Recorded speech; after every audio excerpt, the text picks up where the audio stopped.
Saying this show is free speech, it was equated by some people to be this was like a Nazi rally. Like, they honestly, the people who shut this show down, in their mind think they are defeating Nazis, like, which is insane.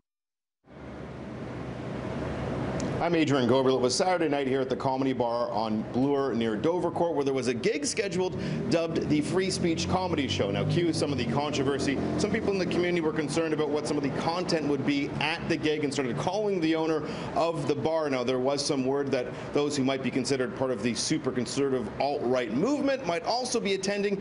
One person who was also concerned even called it a fascist-friendly event. And then someone actually jammed up and broke the lock of the comedy club.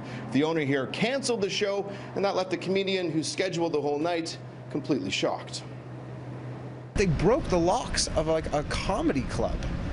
Like, they literally damaged the lock so that nobody could enter a comedy club. Like, they literally lumped us in just like regular like Jewish comedians with white supremacists. We have become the same to them. Comedian Danny Polishchuk, the son of Russian Jewish parents, says the show wasn't going to have any racial undertones.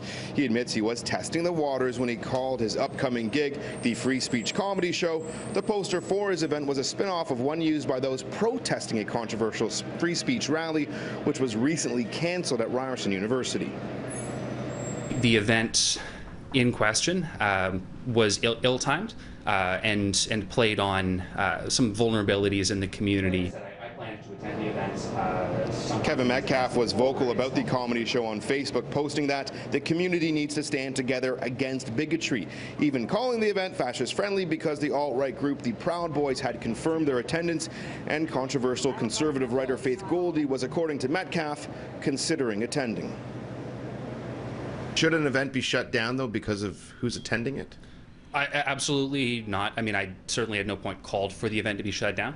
I do want to make that explicitly clear. This was never about shutting the event down. This was about profiling the community's concerns, giving a voice to folks who may want to speak out and didn't know that this was happening. I'm not like a racist comedian, because you would just never last. Like, there were 20 comedy shows in Toronto on Saturday night. They were all identical. The only one thing that was different between my show and all the other shows was that mine was called the Free Speech Show, and they were just tacitly the Free Speech Show. Ironically, all proceeds from the event were going to the Canadian Civil Liberties Association. It's an organization which trumpets equality for all. Now, Kevin Metcalf says he's starting a crowd fund to help the owners here of the bar pay for the lock, which they've had to foot the bill for. As for comedian Danny Polishchuk, he says he's going to reschedule his comedy night for September 11th, with the venue TBA.